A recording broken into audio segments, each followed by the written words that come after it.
Welcome, ladies and gentlemen, to another episode of the George.Daniel Podcast. I am your host, George.Daniel. Before we get to our lovely guest for today, I do want to give a shout out to our sponsor, Liquid Death. You can go get them at www.liquiddeath.com and or any other convenience store. But yeah, Matt, how we doing? Chilling, man. It's a good day. It's been chill. Yeah. You did a live with Rick. Yeah, I did live with Rick earlier for his YouTube, and yeah, it was cool, man. It was fun. Yeah. 3 hours long, but you know. Jesus. Yeah, it was like, but it was cool. Though. It was fun. Yeah, I feel like a live is a little different from just like a regular podcast, I guess. So that's cool. We'll be experimenting with that in the future. Yeah. Stay tuned, people. But yeah, we have Edgvr Romero with us today. You've seen him at Flamingo House. You've seen him at the Real Ignorant shows in San Jose and last night in San Francisco if you were there. But yeah, Edgvr, how are we doing? I'm doing great. Thanks for coming out last night, dude. Yeah, dude. It was sick. Sick. I was happy. It was honestly my first Real Ignorant show. And it was cool to me. What's his name? Tao, right? Yeah. And that was really cool. It was good to put like a face to the name. But yeah, he was really cool. The show was really dope. We had Alexander, you, Tao, and Andres who were playing downstairs. And then upstairs it was Maya and Mario and who else? There was a girl who played and she was actually fucking killing it. I think her name was like Maria or something like that. Good. Yeah, she was real cool. And yeah, we'll hopefully have pictures up here, you know. But yeah, that was was that your first time playing at Monarch? First time, yeah. I think like at an actual club too in San Francisco in general. Damn, that's crazy. Yeah, the only time I played was at Afters. Okay. In San Francisco, but never at a club. So damn, that's crazy. I would have thought for sure would have thought that you've already been at least asked or approached to like play somewhere. Especially because you have so many releases with these people who are playing at these labels, right? Yeah. Shout out to them too. Like I would have thought you would have for sure played at Audio at least. Yeah, well, the dream is to get there. For sure. Yeah. I could just do better on my end. I don't plug in I don't like look out for like shows. I don't reach out to people and stuff. So right. It kind of just goes to whoever hits me. Yeah, so I guess I could be better on plugging myself for sure. I mean, we can always be better at whatever the fuck. But it also baffles me that people aren't reaching out already. You know, you have songs out on Bump and Grind. You have songs out with Fully, and that's out with what label is that with? That is Alien on Mushrooms. It's a Ghetto Blasters label. Yeah. And that's part of it's part of Fully's EP, right? Yeah. It was like the B-sides of his EP. So cool. Finally got that thing released. We made that like a while back. Like, really? It's just been sitting in the vault for a while. Yeah. So you just been sitting on it. You had like that track's a little like fast for you guys, no? Like it's a different tempo, different BPM that you guys would normally do, right? Yeah, it's kind of different than what we kind of make. Typically, how it goes, I'll just send like, I don't know, I'll just make whatever I'm feeling at the time, and then if I feel like I need some help, and I kind of like just thought about Fully, like as soon as I made that track, just like started off. So I was like, okay, this is a Fully's alley, and then he just took it from there and made it a slapper. Right. Because that's off of, what's the EP called? Wanna See something? Like I See... I don't know off the top of my head. We'll have to look it up, but that guy's putting out a lot of music. So yeah, Fully just... Oh, You Wanna Be. There we go. There you go. So yeah, go ahead and go stream that. Go buy that on Beatport. Yeah. Go fucking download that. Pirate it. Who cares? I mean, not really, but but make sure you guys go check that out. But yeah, it's surprising that you haven't played in San Francisco. But this is your second show with Real Ignorant. You played in San Jose with them before. I think Red Tape was the headliner for that show. Yeah, that was a fun day. Yeah, that was the first time where I was like, I had real ass FOMO for an event in San Jose. That was the first time where I was like, what the fuck? Like, all the homies are there, you know, even kids from kids, but like people who I went to high school with were at that. And I was like, dude, you don't even listen to house. Like, you know, like you called me weird, you know? And I was like, what the fuck? But that was the first time that I was like, oh shit, dude, San Jose, like, represent, let's go, and it was also like a bunch of brown dudes, just hanging out, which was really cool. But so was that your break down your story, I guess, like your inspirations all the way up to like what got you started into producing and DJing? What got me into music basically is so right after high school, once I graduated, I wanted to keep playing soccer. So then I moved down. I'm from the East Bay, and I moved down to San Jose. Okay. Just to go to like community college and do my schooling there. So Yeah. I went Did to you go to Evergreen. Mission or I went to Evergreen. Evergreen? Yeah. Okay. So then that's how I met Jazzy, Oh shit. and then that's how I met like kind of that gang. Right. So from there, I was honestly just bored. Like I loved like house music and I loved like raving. Like when I was just like, that was back then, like back in the days when we go to Because you're what, 25? 28. 28. Yeah. Damn, dude. I don't know why I thought I was older. That was we used to go to like EPR and stuff back. Oh, in the days. okay. Yeah. So I don't know. I was bored. I was like, I just one day just thought, I was like, man, It's like what, city nights now, right? Is that what it's called? Dude. Such a greasy fucking drug den. Yeah, dude. It's a bad place when it's 18 and up. Yeah. With a bar. Yeah. Where you're just like, okay, you got these like Yeah. 28-year-old guys, in there just Yeah. yeah. Yeah. In hindsight, we should have stayed away from those places. But it was like the only places you can go, Like Yeah. even in high school, we had like two high school clubs. One was called I think it was called like Stars, and then the other one was called like something like City Nights, and yeah, it was disgusting. Like just the amount of like everyone from Palo Alto, Mountain View, Santa Clara, like all went down to like Club Stars, and everyone is just like in their hoochie mama dresses. All the guys are like covered head to toe in Axe. Was it like a high school club? It was like or a high in school- all ages. Like so, you had like adults there too. It was 15-year-olds. It was just a high school one, but it got weird later on once they were like, oh, we're not making enough money, so we have to sell alcohol, and then all of a sudden now there's 21-year-olds with high schoolers. You're just like, dude, this is disgusting. So like I think they had like 2 events like that, and then after that they stopped. Yeah, But they had like foam parties and shit, and it was like it was real nasty. It was some real freaky deaky shit, all ages events are just weird. It's just like even trying to go to festivals nowadays where it's like an all ages thing, I just don't, it doesn't appeal to me, Yeah. outside of maybe like Outside Lands is still kind of like, you can go to the beer garden and get away from the kids, I guess, and then but yeah, It's just being older. 3-day festivals are just a mission. yeah I can last like 1 or 2 days, but by the 3rd day I'm tapped out. You're not down for the marathon. You can only bend it for so long. Nah, dude, hell no. As long as never mind. Well,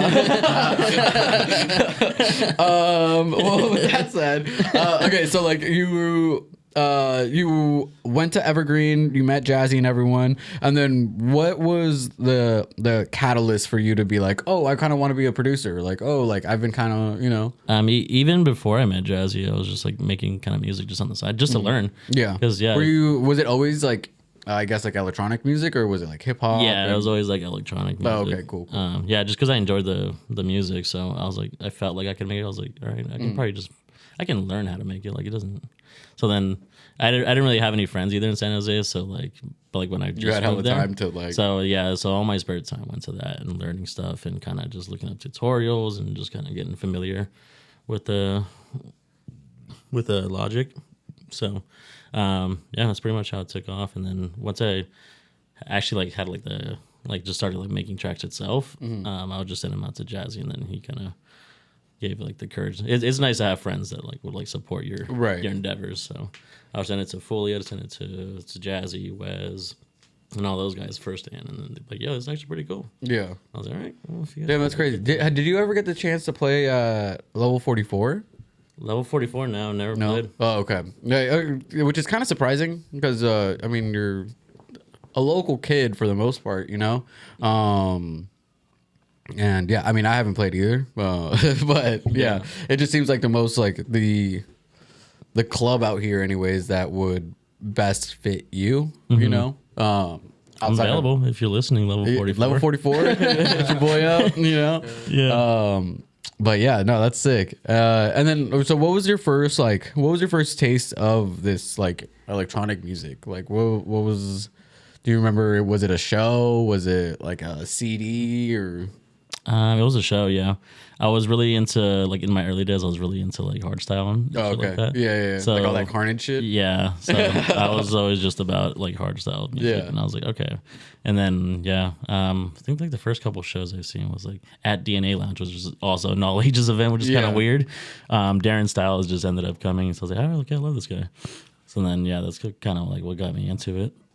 It's weird that we transitioned into tech house now. Yeah. Went from hardstyle to tech house. I mean, that's just kind of like with the sound and everything. And like, I feel like tech house is just like it's like it's like for grownups, if that makes sense. You know, we're not like kids anymore. Yeah. You know, so like all that hard style, all that like kind of like festival music. That's what it is, you know? Like it still hits, obviously. Yeah. But like we don't want to listen to it on a Thursday, you know, when we're just kicking it at a bar, you know.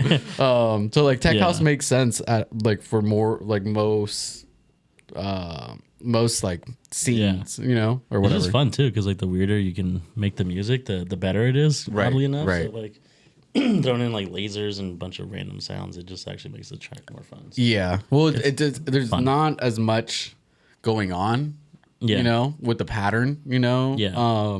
So like anytime that someone adds something unique to it, you're just like, oh shit, like what the fuck was that, you know? And you can really hear it versus like if you're listening to like hard style, like everything is just fucking going, you know, and you're just like, okay, what's going on? Like, you know, I'm just trying to catch my breath, you know. It's like, thanks 4B. But yeah, like I really love or fell in love with the scene via festivals, and like it was just like really cool to kind of go like been going to festivals since I was 14 to now going to clubs and seeing the complete different sounds. You know, I was so used to like that hard bass driven sound, and then moving to the club, like you still want that oomph, you know, but at the same time it's just a lot more like, okay, but you gotta like keep it cool so everyone can still talk to one another, like all that stuff, because it's more so like it's a mingling party, you know, versus like you're with your 6 friends that you went to a festival and you're all rolling your tits off, you know, and you're just trying to make sure everyone's eyes are straight, you know, like like that's the main focus. But yeah, fucking. So then, okay, so after you meet Jazzy and everyone, you started sending them like kind of like your first releases, and then when did you get your first shot at like DJing? At DJing, that was January of last year. Damn, so it's like fairly recent. Yeah, 2021, so 2 years ago. Yeah. Damn, that's still pretty recent. Last year or the year before, one of those two. But I never really like thought about like DJing, to be honest, but then I figured if I'm gonna try to put my name out there or something, probably public appearances are a lot better than just sending somebody a link to a SoundCloud. Yeah, putting a face to the name. Yeah. So I was like, you know what, I'll try to learn. So, yeah, because we had you at Flamingo House in Sac for one of our like day parties that we were hosting over there. Shout out to Lex, who's still throwing parties out there, and she just had a bunch of shit going down. You know, she had the live stream, she had Lowbrow, and shout out to all the girls out there killing it. She's a hustler. Dude, she's killing it right now. It's kind of crazy. If someone stay that busy, like, she's doing good shit. Yeah. No, and it's just dope. It's just dope to see her like finally be able to like really like kind of like spread her wings a little bit. Yeah. And really dictate everything the way that she envisioned, which is really tight to see. But yeah, fucking. So you moved. So from San Jose, you moved to Sac. I moved back with my parents once I graduated college for a little bit. Okay. In the East Bay in Clayton, and then from there, like, I couldn't get a full-time job here in the Bay Area, just because like the media world is scarce, or it was scarce for me at the time, just being a beginner. But I actually got offered a job up in Sac, so then from there I moved up to Sac in 2018. Oh shit, cool. And then from there, it kind of just like started like elevating the music more, just because now I had like my own spot, so I can like set up like my own studio and stuff like that. So Yeah. I just kind of went crazy with all the setups and everything. Yeah. Like you've been in my house. So, like, I Yeah, have a yeah, little exactly. studio and Yeah, stuff. the first time that I went So. to SAC, you came, or it was for that show actually. Yeah. And then that same day, yeah, we went out to eat, and then we went out to went to your crib, and then I don't even remember what we did. I think we went to Lowbrow. We went back to Flamingo House. I think. Yeah, Not the smartest of ideas. Yeah. We were already like off our rockers. yeah. Good times though. Good times. Yeah.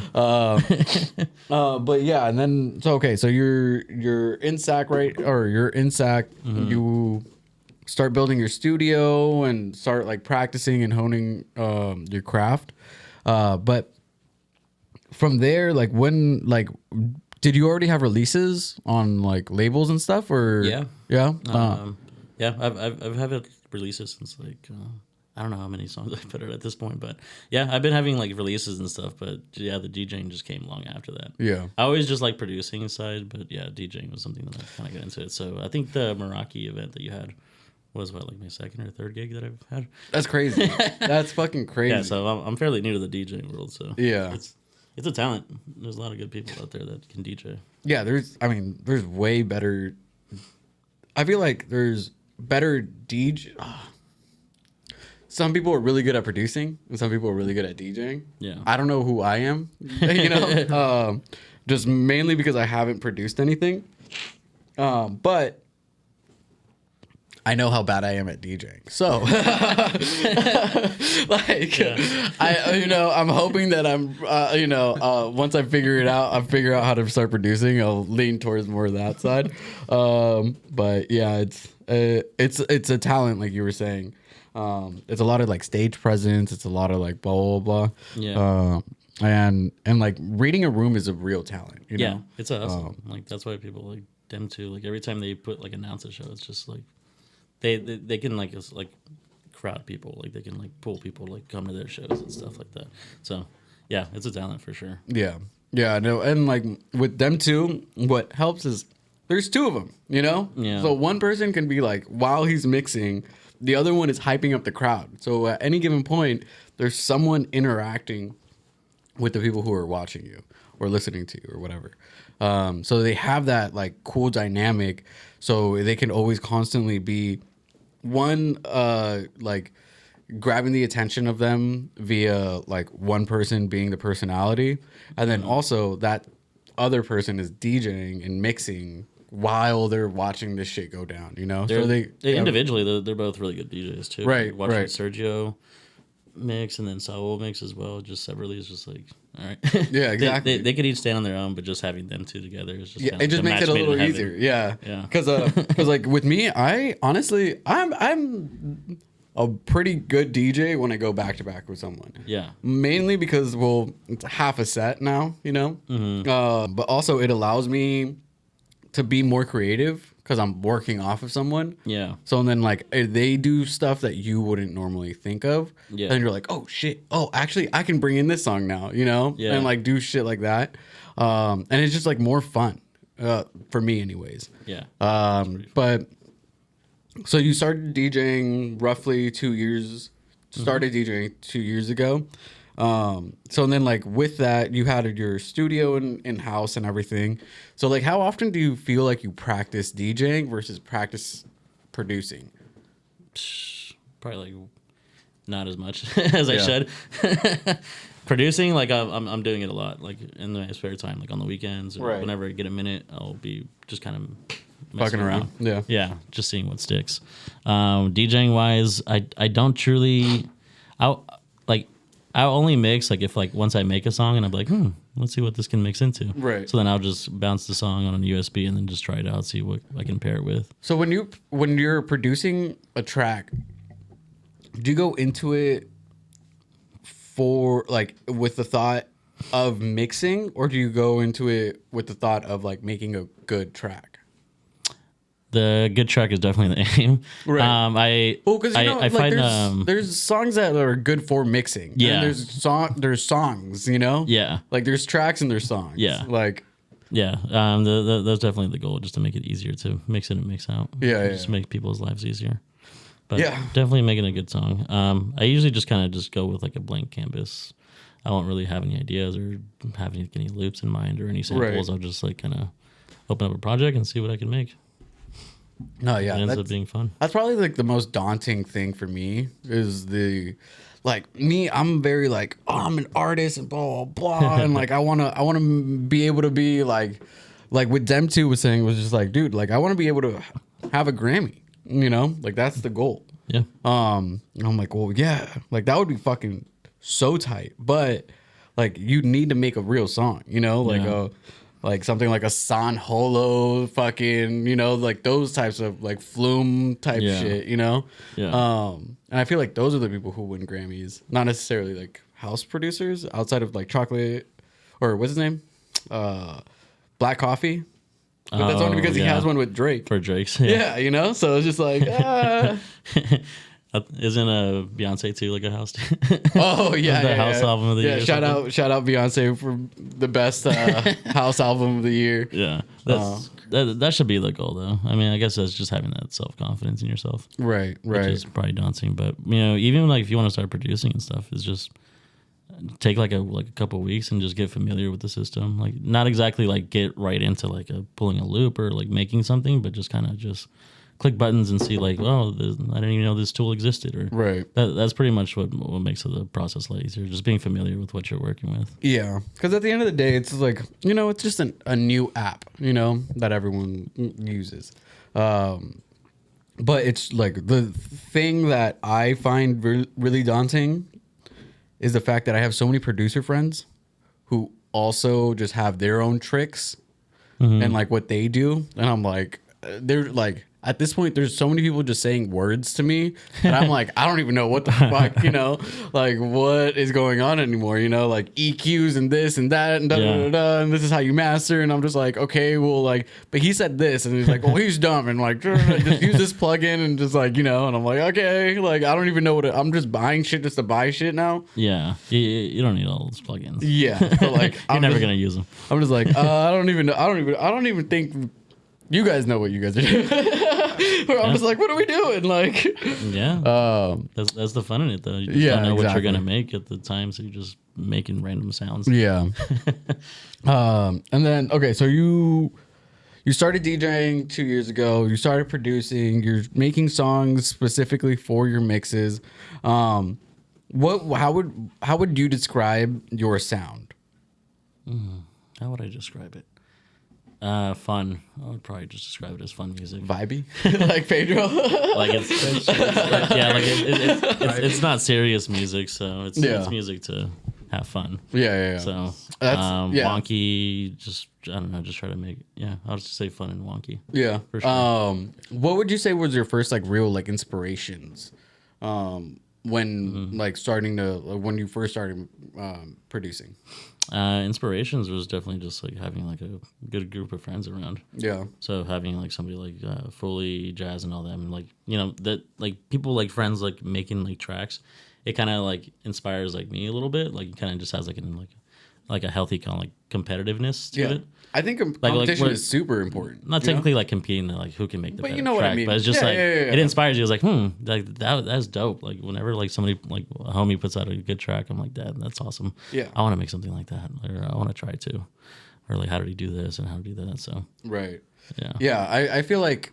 I mean, yeah, I guess maybe competition isn't the right word, but also just like a little fire under people's asses is always good, Yeah. Like that's why we have this podcast. It's mostly to put fucking fire under your guys' asses to be like, oh shit, maybe I'm not this person who I think I am. Yeah. It's like now listening to other people's stories and like seeing how they got to the positions that they're at. It's like, oh shit, I am getting kind of lazy. I am getting kind of complacent. I am, it's like, all right, well, this is why we're having these conversations and this dialogue with everyone. Yeah. And everyone can come on, eventually, and like speak their truth. But yeah, like that's the whole point of this, is just to kind of be like, oh shit, like I didn't know, like for you, for instance, not to get like super personal, I guess, but like it was the pandemic, then all of a sudden you lost your home due to the tree falling on it.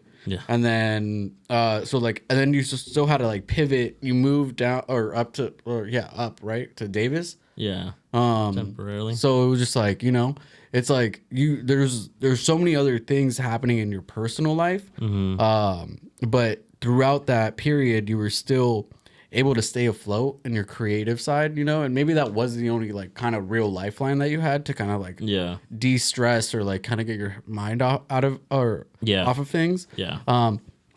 But can you kind of like walk us through that kind of period? Or I mean, you're still kind of going through it. Yeah. But like, yeah, can like just for everyone else. Okay. Yeah. So basically, the January storms came around.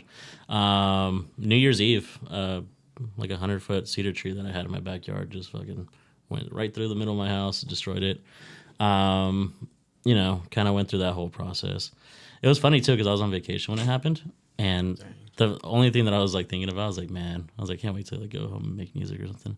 Like I was already motivated to get back and like kind of get into like work mode. Yeah. But then that happened, so they kind of just delayed everything. But the whole time I was just kind of like itching to get like my music and stuff back and just kind of go back to a little bit of normalcy. We're still kind of going through it, but everything is already figured out at this point. So right now, it's going to take the time to rebuild the house and, hopefully by next year. Dude, that's crazy.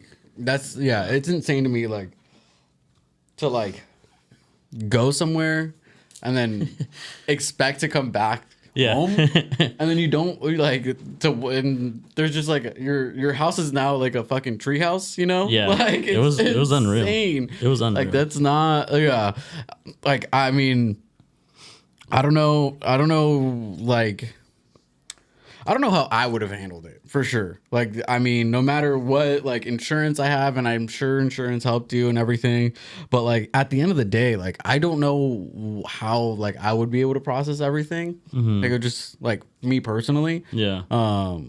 Because that's a lot. And, like, you like, again, not to get super personal, but you have, like, other relatives with you and everything else, so you have to, like, make sure everyone's okay, make sure no matter where you move, that they're comfortable as well. Yeah. Like X, Y, and Z. So there's so many different factors, and it's not just you, So like that must have been a crazy time, and still is a crazy time for you. But how did you kind of like? Did you use that experience and kind of use that for fuel for inspiration? Yeah, for sure. Yeah. The whole time I was just kind of like itching to get back into music and just kind of. Yeah, the last couple of tracks I just been like kind of like pumping out tracks at a faster rate. Yeah, so. yeah. I've noticed. It's definitely gotten my head out of just like dwelling in it. Right. Because it's been a headache of a process, but for sure. At least like the music is kind of there. So I'm still trying to get out and like see my friends and stuff. That whenever there's like a gig somewhere, so I'll still make the effort. But the music is like a saving grace, I guess. Yeah, and I feel like it gets your head out of it. Like you and Jimmy kind of have the same vibe in the sense that like you guys don't go to every show, but when you guys do go out, everyone's like, oh shit, okay, well, if Jimmy or Edgar's here, like we gotta fucking make it a fucking a movie, like what the fuck, they're coming all the way from like Davis or Modesto or wherever, it's just and there's so much energy, like positive energy, like that just oozes out like from you guys, that it just makes it so much like more fun. Yeah. Anytime you guys are out, Thanks, man. Yeah, of course. Yeah. That's always the goal, man. Go hard or go home. There's no point of going now if you're gonna be a little sad or something. Yeah. And trust me, I go out and sometimes I'm a little sad. I do go out and I'm a little sad, but that's depression. Yeah. So don't fault me for that. We're working progress. But yeah, fucking. So you started. So with everything happened at like in your home life, you're transitioning and putting that energy into your music. And as of late, like we mentioned, you have that new song out with Fully. And then from like, is there anything that we can expect in the future, or that you can even like really say? Because I know like there's yeah. I think by the time this comes out, I'll have. This will be out in like 2 weeks. Yeah. So yeah, I have a EP coming out in May. Cinco de Mayo. Oh shit! Hell yeah. It's gonna be an EP off of Artichokes Are Yellow, so that's gonna be sick. And that's the Two Tails, right? Yeah. So I got to release with them, and then much more music coming out soon. Did you? You definitely had releases, I guess, but like how like during the pandemic they had their own virtual. Yeah. Did you spin for them on that one? Because No, I know Foley wish. did, right? I wish Dem 2 did as well. Yeah. Yeah, just like the homies did, but Yeah. it was a fun event. Yeah. No, we were just all stuck at home and everyone was just fucking watching this live stream, But yeah, no, that was a cool period, and Two Tails is pretty I saw them because they're together, right? Mm-hmm. Right? I think so. They're a couple. I saw them at Create, the skateboard shop. I didn't know that one of them is from the Bay Area. Yeah. So that they were here for a show, then like I guess Chris or someone invited them over or whatever. Yeah. I just so happened to be in town, and I just went over there, and it was just fucking crazy because they were just playing hella edits that they were never gonna release apparently. I was like, Jesus Christ, dude! It's sick to see people doing things like them two, like Two Tails, who have their own label and are really bringing new faces, and giving them opportunities. Yeah. Which is really cool, and it's really awesome to see. So how did you get the opportunity to? I mean, obviously you sent them the track, and they liked it. But did you go through management, or did you use any of that? You just sent it through via your Gmail? I'm a one-man team, basically. Damn, dude. I don't have a manager or anything. Yeah. I guess if there's any managers listening, Yep, dude. hit me up. Let's get it going. Yeah. Because definitely the goal is to get more gigs and stuff. But yeah, pretty much just, a lot of rejection when you're sending out demos. So right. Just get braced for it. Yeah. Don't take anything personally in the music Well, world. it's also it's just, you just send out releases hey, I have a song that I think would fit your label or something. And then you just kind of send them a link and hope for the best. Someone smarter than me said that Out. someone smarter said labels are kind of like Starbucks in the sense that they'll have seasonal drinks, but you need them at the end of the day. Make sure you send them one demo that it's their frappuccino, it's their cappuccino, Yeah. But Grab a liquid death. yeah, dude. There's berry, there's lime. Yeah, probably just the sparkling water. It's the black one, I believe. Yeah. Yeah. That one. Once again, you can get your liquid death www.liquiddeath.com. Yeah, make sure you go pick that up. But speaking of being thirsty, I guess. So like you said, you're a one-man band essentially, Yeah. So what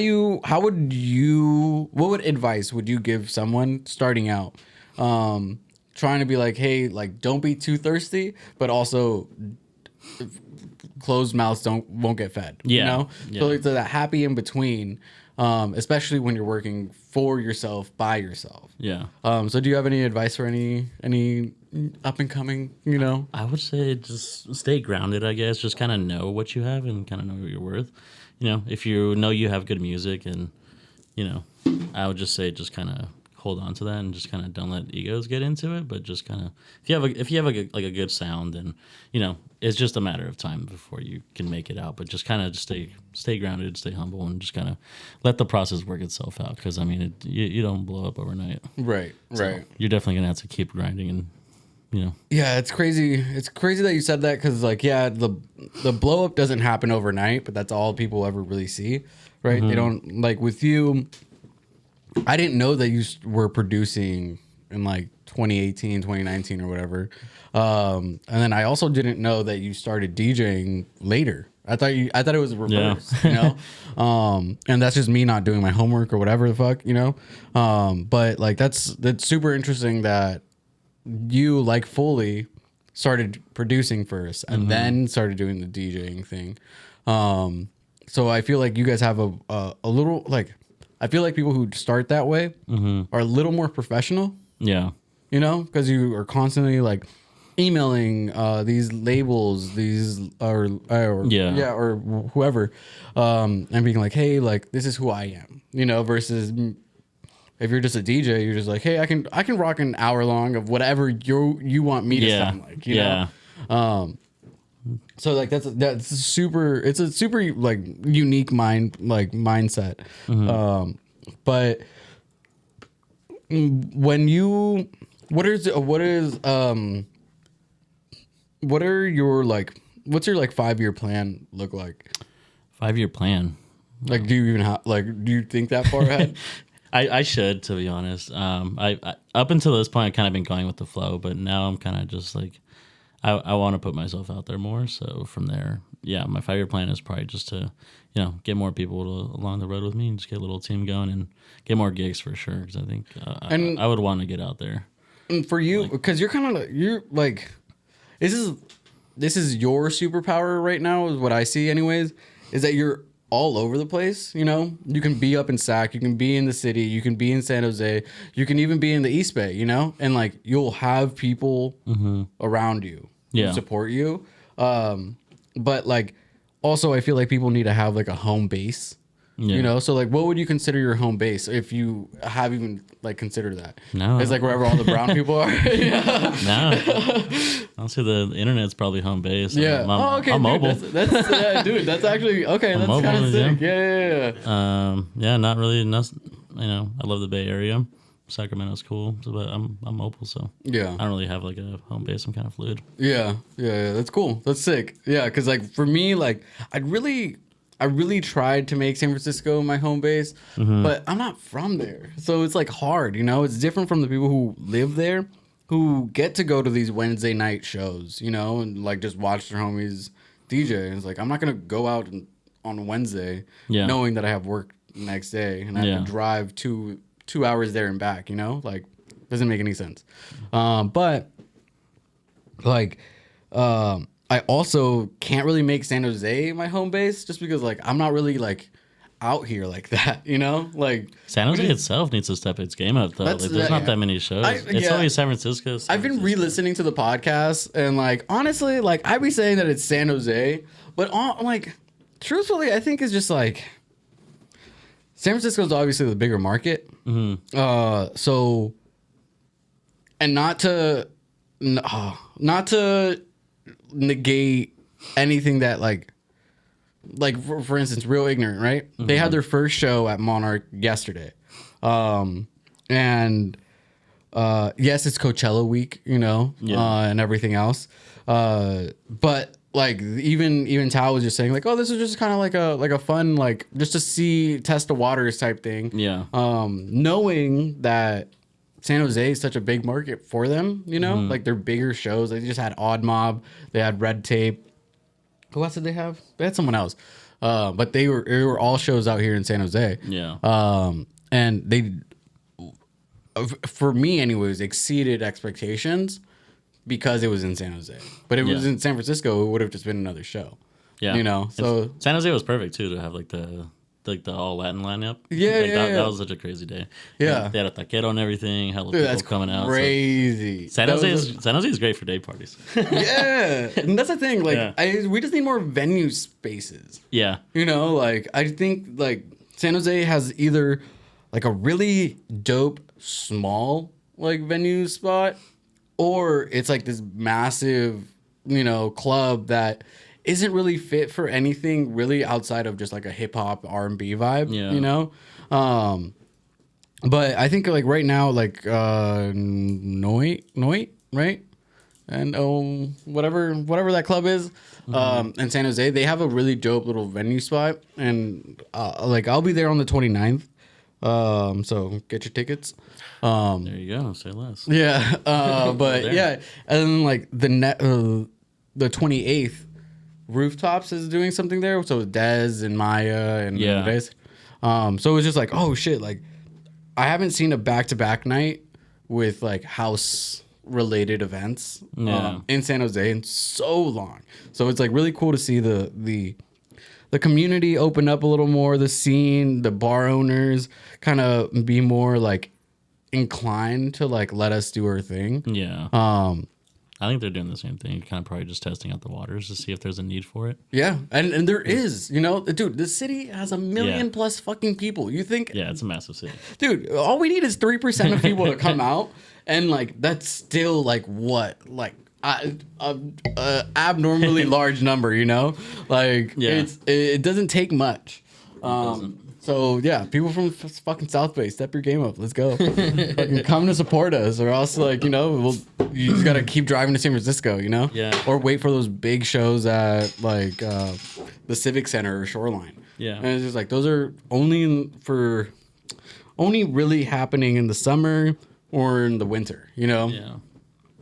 But yeah, so like you mentioned a little bit about some releases that we're gonna see. Do you have any plans for the summer? Do you have like any aspirations to maybe like go down to like SoCal and maybe spin out there or anything like that?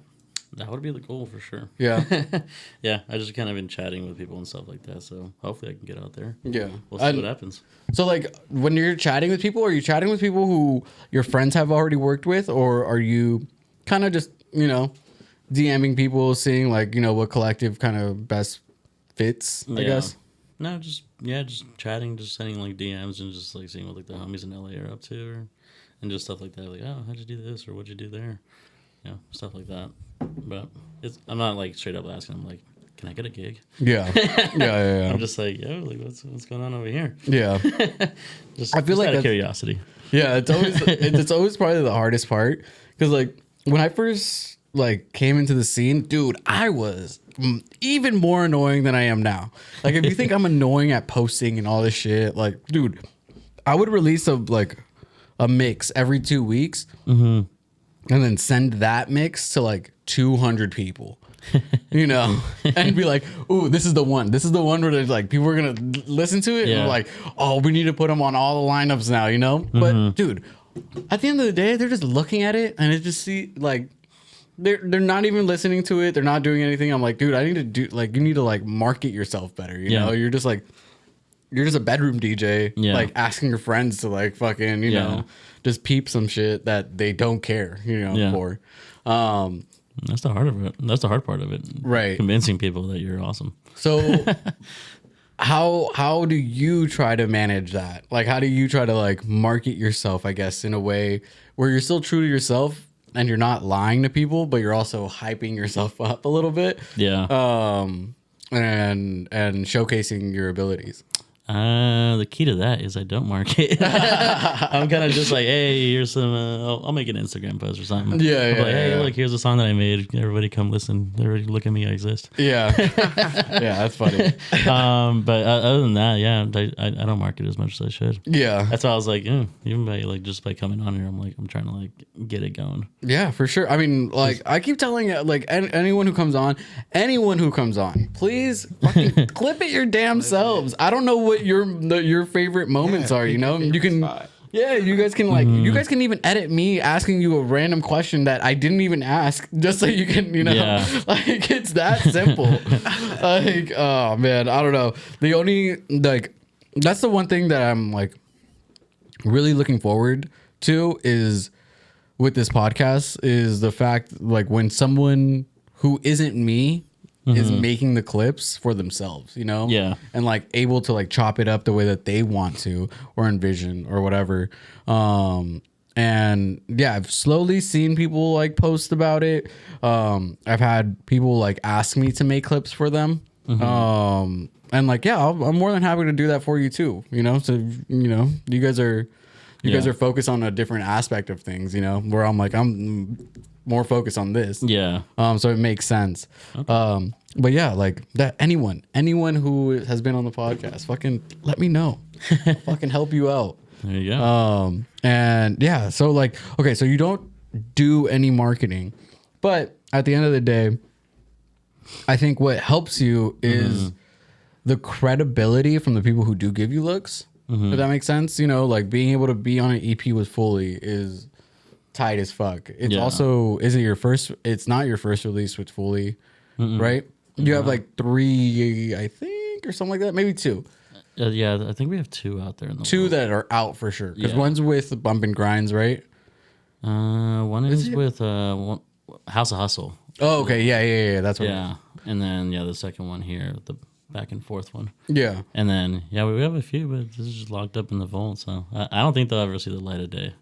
And is that because the label won't pick it up, or is that because you aren't like shot like what would be the showcasing it, right? Yeah, I play it all the time. It's just fun to have. It's an awesome. It's an edit for yourself, right? Yeah, that's also kind of fun. Like as a fan, right? Like that's also really fun to go to people's sets and then know that they're gonna play music that is never gonna get released. And I'm just there with my Shazam, my Shazam on, and it just says I can't read, like whatever, can't like find the song. I'm just like sitting there, like in my corner, just like, fuck, what is this song? That's why I was like, what would you rather see? Like a DJ set where you just play like music that people are gonna like, or would you play like a set of like IDs and friends tracks? Right. I personally, I would love to be that DJ who plays all my friends' unreleased music. Like that to me, like that brings like the whole like I forget who I was talking to on the podcast, but there's like 3 types of DJs in my life. It's the club DJ, the quinceañera DJ, and then the radio DJ. And like being able to play only unreleased music that isn't yours, but it's your friends or whatever. Like that to me is such a brings all of those vibes together, like obviously it's gonna be club music, but it's also like edits, like a quinceañera DJ, and then also like you can only listen to this mix on this station when I'm on, like type shit. And like that's how my weird brain thinks about it. Cause like I don't know, I don't see myself being a good producer anytime soon. Like good because I'm a perfectionist, not good because it doesn't sound good, Yeah. And like that's my struggle with like creating my own music is like it won't ever see the light of day because I won't let it. Not necessarily because it won't get picked up. Yeah. That's a struggle in itself too. Just listening to a song like 1,000 times that you've made, like, when you bounce a track and okay, listen to it in the car, listen to it with headphones, listen to it on your iPhone speakers. Yeah. So you listen to it like 600 times, and at that point you're just like, yeah, it's bad. Yeah, you're just like over it. But you just gotta just know that perfection is unattainable, kind of in a sense. So, you never know what's gonna hit with music nowadays. So you just throw it out there and just shoot your shot. Yeah, and go for it, because there's no such thing as a perfect song. That's true. Yeah. And even like with these things, like with the podcast, I honestly skimmed through it, but I don't ever really watch it all the way through and through. Yeah. Mainly because how self-centered is it of me just watching myself on, just like me, like, oh my God, sometimes you got to do that though. No, I mean, for sure. You don't get better until you look at yourself in the mirror and kind of realize what you're doing wrong and right. Yeah, but when you're like editing these clips, you're doing all this shit, you're just like, oh shit, dude. Like, I'm like, I need to talk less with my hands, or like, you don't nitpicky with your stuff. Yeah, just little things.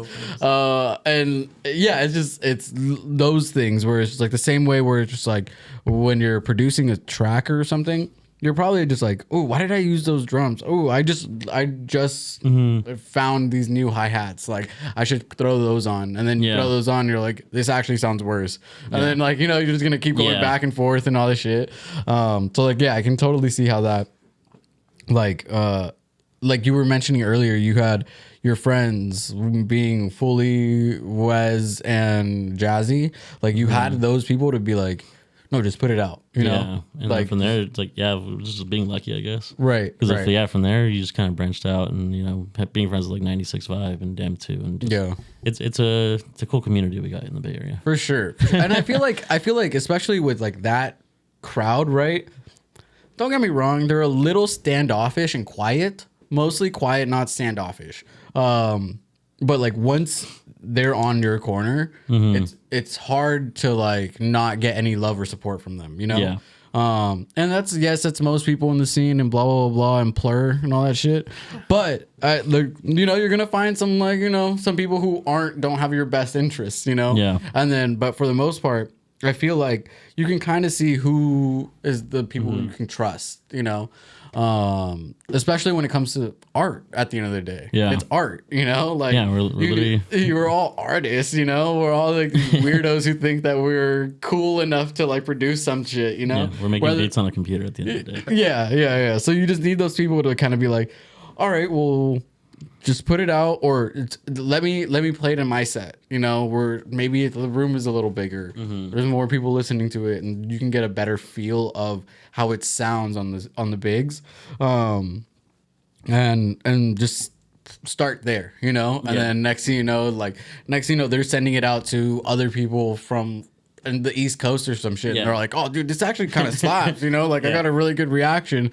And then all of a sudden, now you're sending it out to labels and be like, all right, this song's like works over here and da-da-da-da. So, like, for your first, what was your very first release? First release? I think it was the, what was the name of the school? I think it was a Cosmic Academy. Okay. They had like a remix contest to like one of their songs or something. Oh shit. Okay, I was like, I'll fuck around and make it. Yeah. So then I did it, and then they literally just chose it. And then, like, from there, it was a good feeling. Then from there, you kind of get addicted to like releasing. Well, music. also you came into it as a winner, right? Yeah. You know, like at the end of the day, like. Yeah, it's a like we were talking about earlier. I was like that friendly competition, you know, and especially because you also mentioned that you played soccer, you know, so like going from like sports to music, it's a hard transition because you're always looking to your left and your right to be like, all right, well, where is everyone else, and like how can I not be better, but like maintain, you know, like the growth.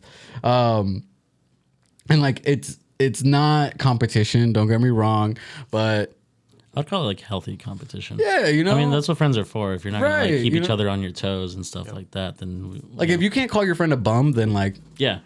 You know, like that's what you want out of your friends. You want them to like sit you down and, you know, tell you that, you know, you're doing something wrong or something. Or keep you on your toes. Right. That's the most important part, is like keep you on your toes and like not necessarily tell you that you're doing something wrong, but just sometimes like we get complacent and like we aren't doing anything, right? Yeah. Like there'll be like a month or two where I don't have any gigs. And like, yeah, sometimes that's like because I chose not to like take the gigs. But a lot of the times it's like, oh, well, I haven't really like been out, you know, I haven't really been, you know, doing what I need to do in order to get these gigs. Yeah. At least you have like that self-realization. I was like, well, I don't have any gigs because myself, I haven't done anything yet. Right. I'm not going to these like bars and approaching these people. Yeah. Isn't it crazy? At the end of the day, it's just asking a question. That's the difference. That's literally it. And like, just out of curiosity, like, hey, what does it take to get here? Right. And like that's what this thing is for. But also like that's like in my own personal like artistry or whatever. Like that's the reason why I take the disposable cameras. It's because it adds an extra layer. Hell, I forgot you had the camera. Dude, I'm just running around. That was going hard. Dude, I'm just running around like with my disposable camera. Yeah. And like, yeah, I'm not gonna get it for 2 weeks. I love that those came back. But yeah, dude, like it's just like cool. It's just like a fun little moment. Because it's also like it's very like gratifying to see the flash. But also like there's that like anticipation of like, oh fuck, like I'm not gonna see this until he gets them back, you know, and then also puts them on his laptop, and then also emails it to me or sends it to me, or whatever. Yeah, like it takes thought. Yeah, you like, know, to take those cameras and process them, it takes thought. Yeah, and it's just like it's such a like a cool thing where you're not just like here and then look, you know, it's like okay, now we gotta wait, you know. Yeah. And it creates a little bit of anticipation, a little build up, and all that. So I took it last night at Monarch. And like because of that, I was able to get Tao's email and be like, hey, like once I get these developed, I can send them over to you.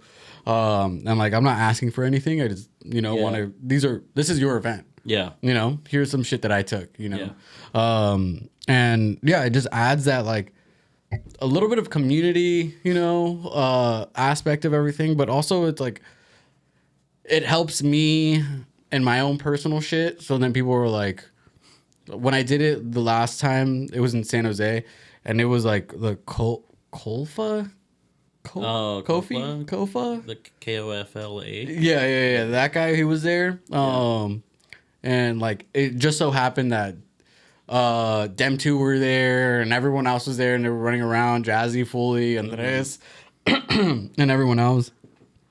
But it was sick when I like posted it and then literally 16 different people like shared it to their stories and things like that of that one night that happened 2-3 weeks ago. You know, so it's just like it encapsulates such a little moment. But do you have what's your favorite moment in the like so far that you've had in this kind of like industry? Favorite moments. I would just say anytime when I'm out with my friends. Yeah. Every moment's a good moment. Whenever I'm in the streets, you know, it's a good time when I'm with the boys. Yeah, nothing really stands out like career-wise. Yeah. Like there wasn't like...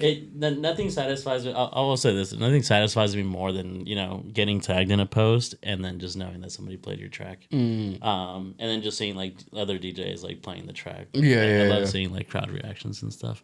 And I love all that. So I get a huge satisfaction knowing that people are playing my tune somewhere out in the world. It was hella funny because that one day party that we had at Flamingo House, in my set, even though knowing that you were on the lineup, I still had one of your tracks on my USB, just like ready to go, just in case you weren't gonna play it. I was like, well, I got this one, even though it was your newest fucking song at the time, and I was like, there's no way he's not playing this. Like, by all means, slap it. Like, I'm not those people that would get offended if like I actually like it. There's like a whole thing like on Twitter. It's just like you can't play like whoever like the headliners. Yeah, that's how I mean that like. I mean, out of that's like all the things that I've heard, right? And it could be coming from other jaded DJs who are telling me this. Is like, you can't do this, you shouldn't do this, like all these rules that are like super like arbitrary and like I've like, you know, I'm also not a producer, so like I don't know what, you know, like you shouldn't perform Shakespeare if Shakespeare's there, like. You know, like what are we supposed to do then? You know, like he's gonna slap you like Will Smith or something. That would be hilarious, dude. That would be hilarious. He's gonna approach the stage and just slap you off the decks. Dude, that would be fucking insane. I wonder how petty Shakespeare was, because I'm sure he was petty as fuck. I'm sure. For sure. Yeah, he was that dude. Yeah. Dude, We're still talking about him. Insane. Like, dude, like 300-400 years later, we're still talking about this guy. You know, he was that guy. Like, dude, that's insane. That's legend right there. It's iconic. Yeah, I wonder what it like, because he was one of the first humans to go like viral, right? Like for real, like Jesus, Shakespeare, Da Vinci, like, you know, like these guys are fucking worldwide. Yeah.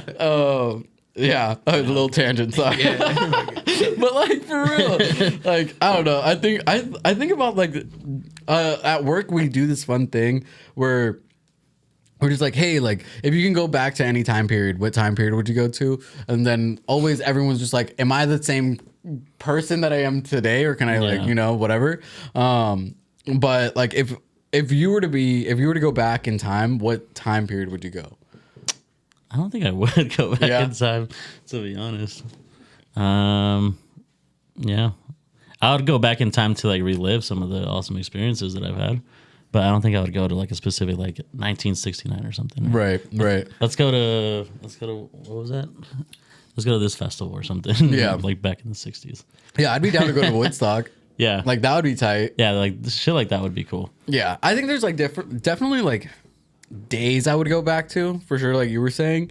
There isn't like, you know, like a full like, oh, I'll go back in time in like the fucking 1800s, you know, and like figure shit out with like dragons and shit or whatever the fuck they were doing. What were they, you know?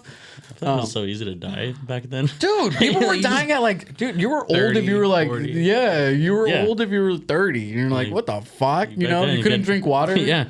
Like, you had diarrhea, you're a goner. Dude, it was, you're RIP'd. Insane, dude. Yeah. And then you had like a bunch of plagues and shit. Yeah. Dude, fuck that. You had the weird masks, like not even just a normal, like, you know, N95 or whatever they are. Like, and now we got COVID. Yeah. Yeah, but COVID. Never mind.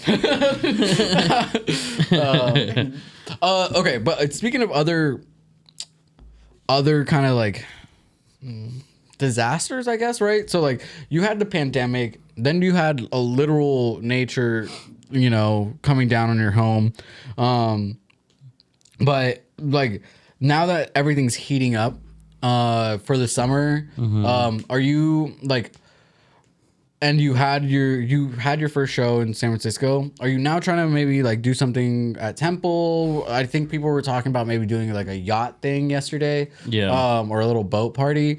Can't say who, can't say where. But stay tuned.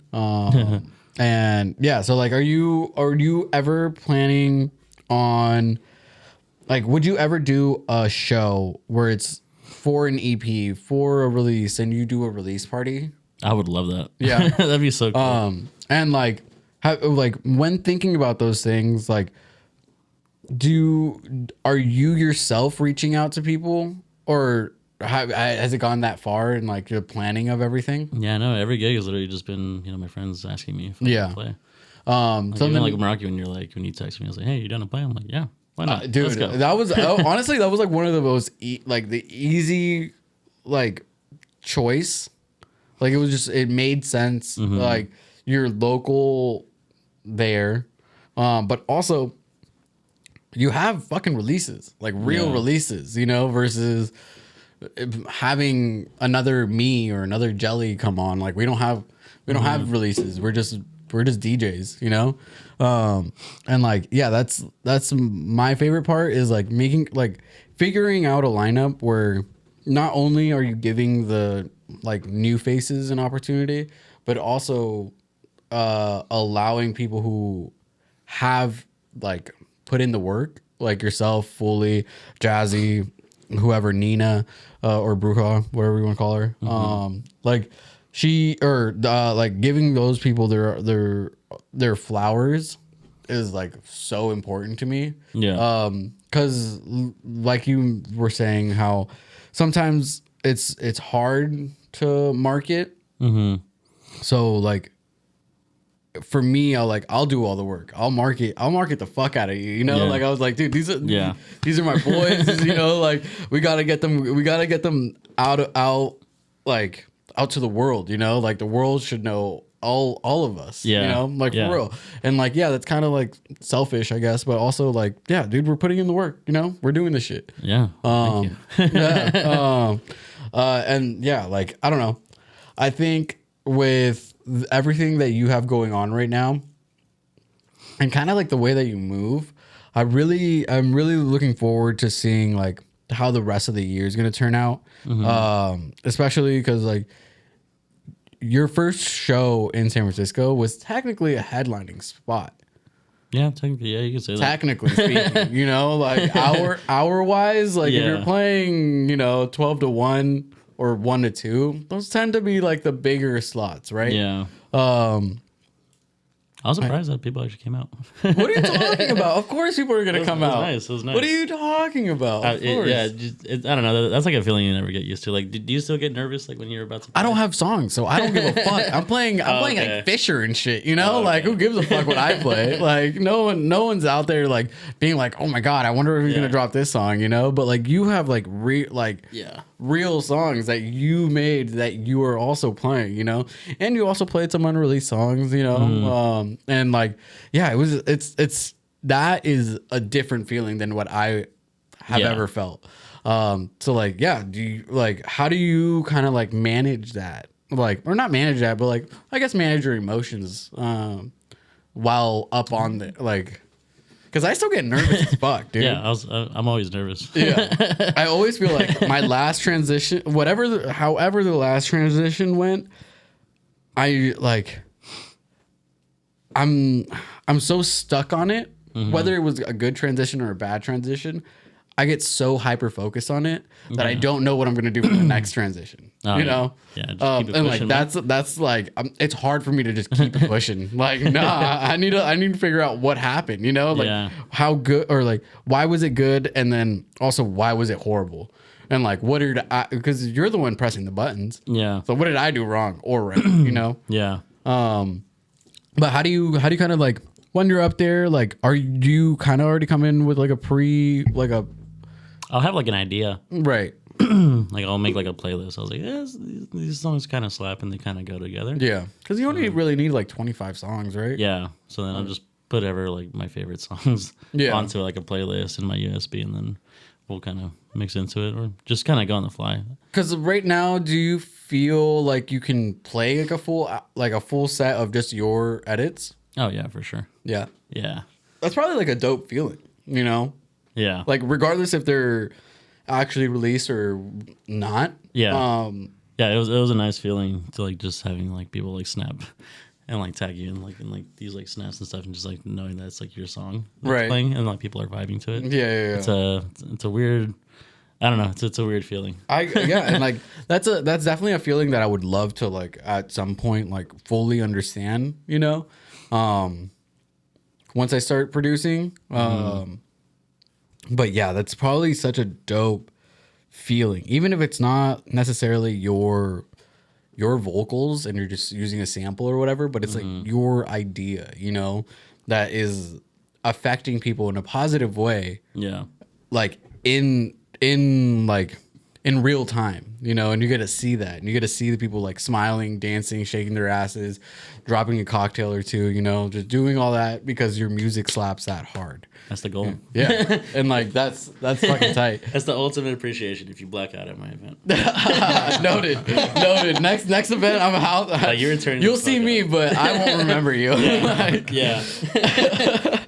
But it's got to be demon time if you're coming out. Dude, yeah, no, demon time definitely happened yesterday. Yeah. Yeah, I didn't get home till late, so sorry, Mom. Yeah, it was a wild one. Once the show ended at Monarch, I feel like the room split. Yeah. Like half the people went to the afters with Manny. Shout out to Manny. He does a bunch of stuff that I don't think he wants promoted. But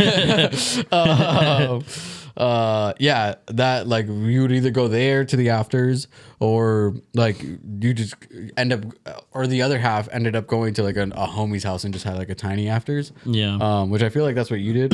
I was just going with the flow. I was already pretty drunk, so I was like, all right, I'm going wherever you're going, big dog. Yeah. Yeah, that shit was hella funny because I was like, once the show ended and everything, I tell him like Andres, he was with me, and I was just like, oh, don't worry, I'll drive everyone. Like blah blah blah. We put in the address. It's literally down the street, and I'm driving over there, and I'm like, dude, I had the best parking that back there. I don't know why we drove. Yeah, just walk. Damn. But yeah, that's fucking San Francisco for you, you know? Like Yeah.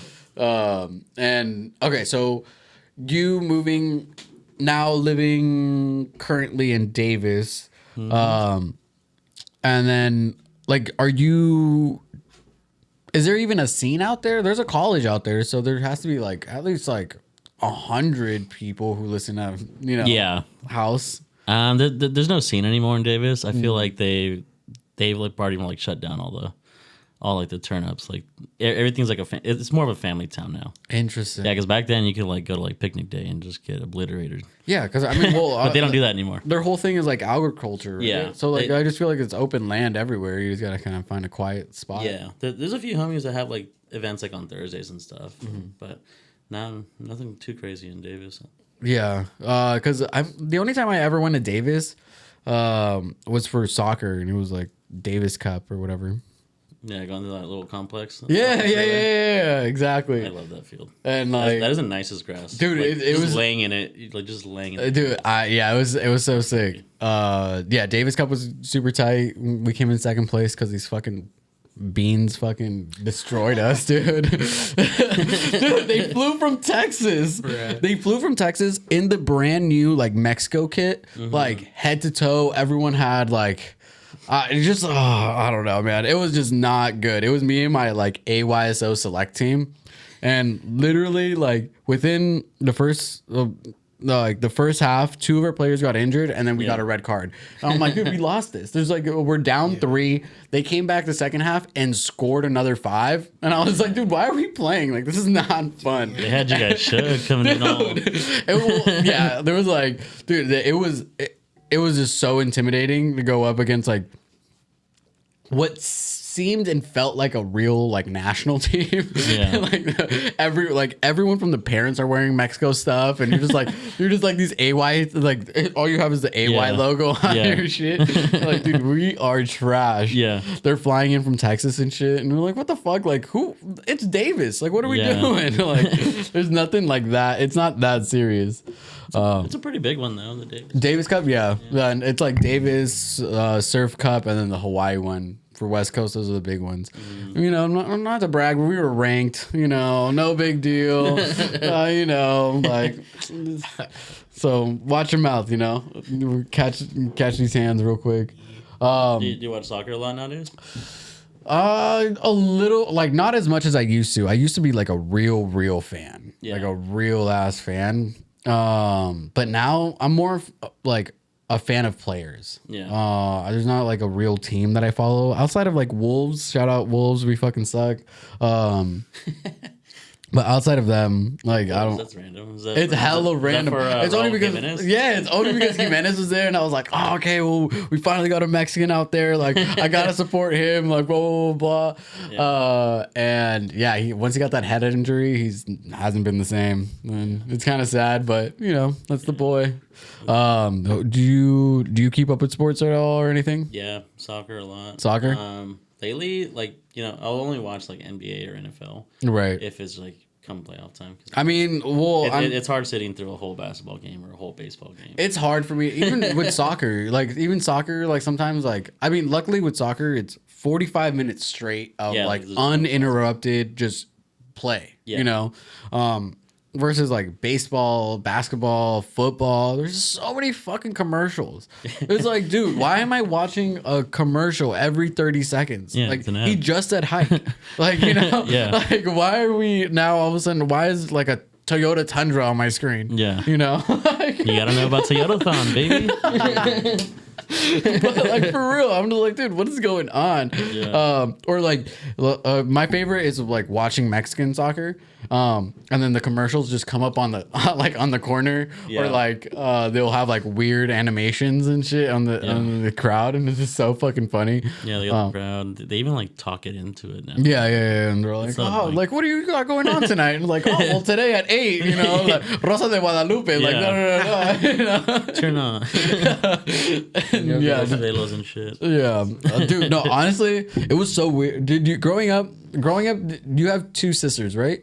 I have 2 sisters and a brother. Oh, okay. My family is 2 boys, 2 girls. Damn, that's cool. Yeah, because with me, it was just me and my sister. But it was me, my sister, and my mom. Okay. And like they, you know, if they're at the house, they had control over the TV, obviously. And like, so with your sisters, did you guys ever like? How much do you think your siblings impacted who you are? Probably every step of the way. Because growing up, our family's like super tight. Like we literally do everything together. I would like consider like my siblings and like my cousins to be my best friends. Because growing up, it was just that's tight. Because we have a shitload of cousins that are all like around the same age group. So like every outing from like, you know, since we're little kids all the way to like the age of like now. Like we're still like getting together like every other weekend and stuff like that, and you know, it's nice. Yeah, that's fucking tight. I wish my family, and yes, I'm talking shit about you guys. I know you guys watch. I wish my family was just like a year or 2 closer in age. Yeah, I feel because my sister's 28, I'm 26. The next cousin that I have is just turned 21. Yeah. So it's just like, you know, like we're just crazy. It's hard to relate to like a 21-year-old nowadays. Like, hell yeah. Well, also she's like a bookworm. You know, she's on her way to go get her doctorate and shit. What a nerd. And, I was like, dude, fucking, who are you trying to be better than us? Like, what the fuck? Like, just slave away like all of us, you know. Yeah. But nah, she's fucking killing it, and she's fucking doing all this shit. But yeah, it's just like it's not even like the relatability aspect of everything, but it's just like we're just at so many like different like parts of our lives, you know, that like it's hard for like they live in SoCal, I live up here in the Bay, but I'm like the only one who lives out here. Okay, so you know, my mom lives out in New Jersey, my sister lives out in Bakersfield. Damn. You know, like my little cousins live out in LA. Then like the other little cousins that I have that are in high school, you know, one's in 8th grade, the other one's in high school. like they live in Sunnyvale, but also like, Yeah. what am I gonna do with them? You know, like they're gonna roll up with me. You know, they're not gonna smoke a blunt with me. Yeah. Little pussies. Just blow smoke in their faces. Dude, like let me just ruin your life real quick. Like it's fine. Be a degenerate. Come on. Yeah, dude. Like look how I turned out. I'm fine. But no, that's fucking sick. That's I wish like our family was really close. Like all the Theos and like that older generation, they were really, really close. But like the cousins are just like so spread apart in age. Yeah. That like it kind of like lost that family unit a little bit. Which sucks. But like it's just kind of how it goes. But that's sick that like you said that your siblings kind of impacted every aspect that you do. And then knowing that it's 2 and 2, right? Probably helps a little bit, you know, because then like if is it your older brother? Yeah, my older brother. If he starts beating up on you a little too hard, you can just at least go with the girls, you know, and you're still with family. They'll you know? beat my ass too. I mean, yeah. My sisters will kick my ass. Dude, yeah, my sister would beat the shit out of me. yeah, that's you, Karina. You fucking you know. Abusive. Yeah, it was crazy. I mean, I was also a little shit for sure. Yeah. You know, that definitely doesn't help. Like I'm the youngest. Well, you know, there's only 2 of us, but being the youngest and being the only boy, like I got away with murder. You know, my sister, she left the house to go to the liquor store to get candy. She would get yelled at, you know, and then she'll take it out on me. He was like, well, you let him do whatever he wants. Like, I'm like, what did I do? Like, you know, that's like the magic of it. Yeah. Like, being a boy in the family is pretty cool. It's being a boy in general is fucking sick. And I'm a man, first off. I'm not a boy. But in your mom's eyes, you're always I'm always gonna her be a boy. baby. Yeah, hell yeah. And you know what? Honestly, I wouldn't want it any other way. You know, like I will forever be. I'm for sure like a huge mama's boy, for sure. But speaking of family and like all that, like I can see how the way you kind of like, at least from like the last hour that we've been talking, I can see how you have you like with your experiences with your family. I can see how you use that with how you're navigating the music industry a little bit. Being that like you found your core group of like homies, and like that's kind of who you stick with. Not necessarily in the sense of like I don't go out unless they are with me, but you use that in the sense of like, oh, like these are the people I lean on for advice, for just like whatever it is that's on your mind, like the questions that you have. And like I can see how that family unit and your like like your friends, like how you use that, you know, to your advantage. And it's not like you're using people, but it's like you're using the love that you have around you to help you navigate everything. And that's fucking awesome. That's sick. Like, like I think that's real fortunate that you have that. And you also have the mindset of being like, hey, I'm just one piece of this bigger puzzle. Yeah. If that makes sense. Yeah. Which is cool. I'll say even my friends from high school too are awesome. I still have like the same like group of friends. Right. Yeah. I mean, like, I feel like high school. I feel like with dudes also, like we can have only met once, right? Yeah. But like if you didn't do anything wrong to me, like you're my boy, you know? And it'll be like 2 years later and then we'll see each other and we're like, dude, how you been? Like, you know? And that's like like like that. I definitely do that a lot. Yeah. But like I don't like my sister could never do that. She's like, well, like I haven't talked to her in like 2 years. Like fuck that bitch. Yeah. You know, and that's also my jaded ass sister. So like girls go through let me not just throw that on all females. But yeah, like it's just like a weird perspective. True though. Right? Like by Christmas, they're like have like a different set of best friends. Yeah, you know, we're just like, dude, like I didn't even see these girls. Like, rotating. who are these people? You know, like I don't know why you're calling them your sister now. You know, it's like you just met them 1 month ago. But well, no, whatever. To each their own. Yeah. Yeah. So like, I guess real quick, do you have like outside of like what we've already talked about? Mm-hmm. What would you like the people to know, hear, or stay like, you know, keep their eyes open for? Yeah, I got a lot of new music coming out. Like, so, you know, even just if you take a minute out of your day to listen to a song, it makes the world to me. Yeah.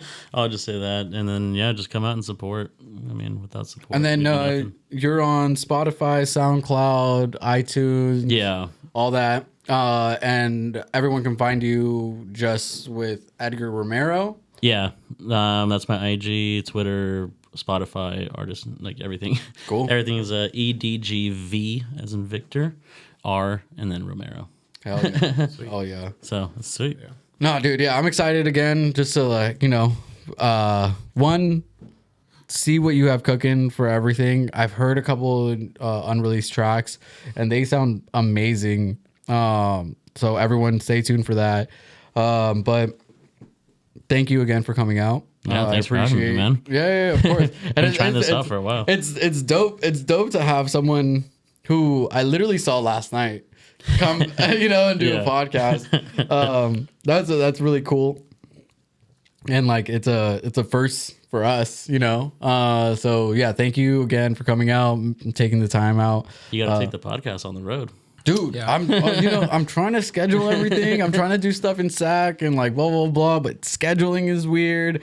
And it would be for me personally, it would feel weird to have a Sacramento podcast with half of the Meraki girls and not Lex. So like I'm trying to coordinate everything with her busy ass schedule, my busy ass schedule, Matt's busy ass schedule, you know, and just make sure that everything lines up.